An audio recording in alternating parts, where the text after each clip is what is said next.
Very recently, I became aware of your website for breast cancer patients, by breast cancer patients, about breast cancer patients. Breast cancer is a disease that is individual as every single person who gets it. However, many of the medical advances, treatments, stages, emotional and physical, can be predicted, can be explained, can be talked about. The problem is when you don't have anybody to talk to. Oh, we all have wonderful families. And I too had a wonderful family. And they were there for absolutely everything that I needed. Almost. But I didn't know another breast cancer victim. I didn't know a breast cancer survivor. I didn't know what they called the different chemicals that they were going to put in my body and the side effects that they were going to have in my body, how I was going to feel. Not the side effects that they tell you about, but the ones that come along and they say, oh yeah, it's the tamoxil, or it's the red devil that does that. The red devil? As far as I was concerned, everything was pink at that moment. What was red? Well, I knew as soon as I stepped into the bathroom and went to the bathroom that my pee was red from the chemicals that they had put inside me to kill that devil. So I thought I would just take an opportunity to talk to you a little bit about my story. My story started a number of years ago. Actually, as of today, I am 5 years cancer-free. I am a 5-year survivor. But the journey was so different than I expected it. I remember when I told my sister about it. She is by far the more straightforward one of us 3 girls. And she said, okay, Susie, if we're going to do this, we're going to do it. We're going to do it balls to the wall. Talk about it. Let everybody know about it. Fight in public. Cry in private. I cried in public too, actually. And in 6, 8, 12 months, you'll be on the other side of it. Well, that sounded okay to me, because at that moment, I was ready to fight. I had 2 children at home still. I had a wonderful career as an elementary school teacher. I had a 25-year marriage. I was too young to die. I was too young to leave. I had too much left to do.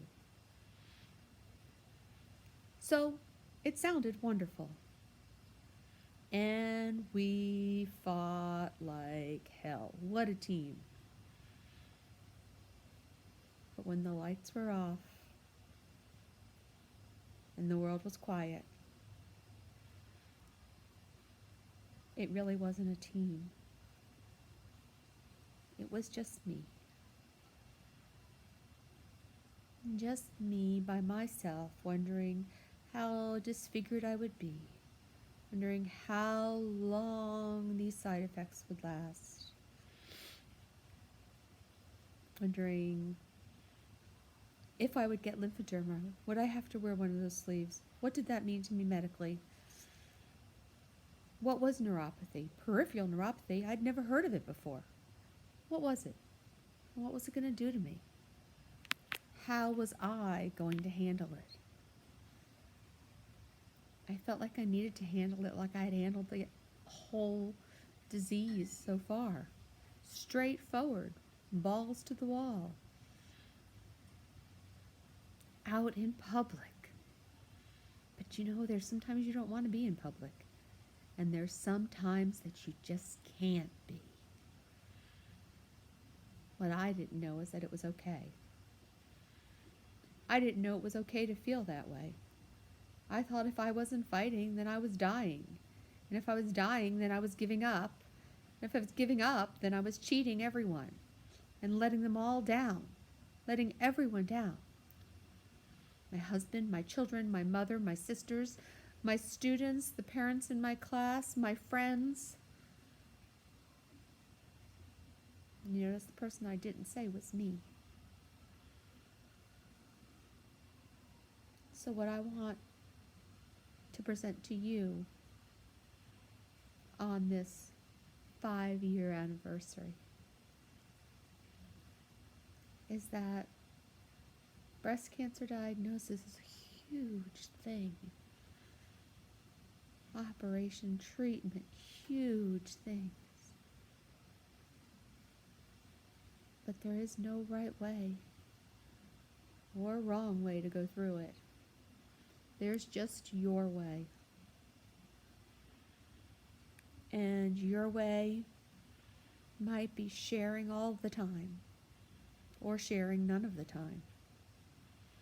Your way might be like mine was, putting on all your makeup and taking your bald-headed self out and going to every school event, every one of your children's events, shopping in the grocery store covered in a mask and plastic gloves because my white blood cell count was so low. Oh, I had a fighter in me, and she fought.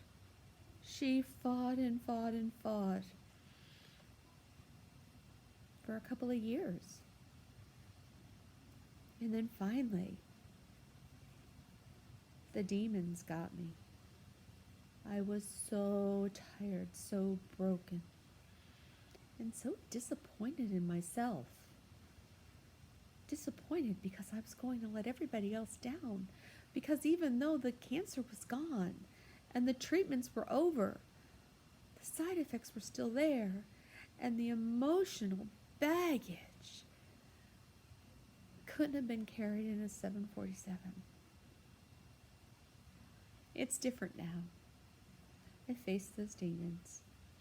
I've slayed a lot of those dragons.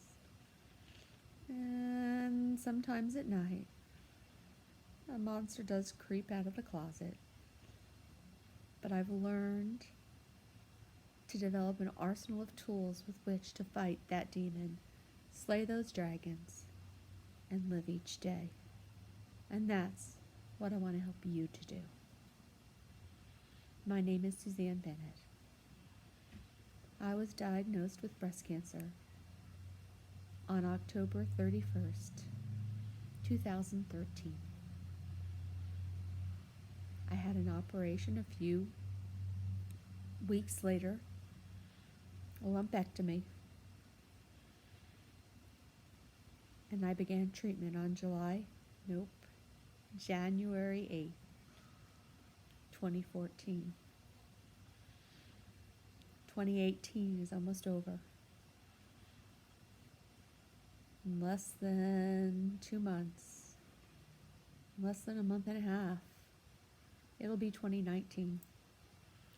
So I walked into 2014 as a breast cancer victim. And finally now I can walk into 2019 as a survivor, as a whole person, as a warrior, and as an acceptor. Accepting myself, my battles, my blues, my ups, my downs, my ins, my outs, my successes and my failures. And that's what I pray for you. Know you're never alone. And God bless.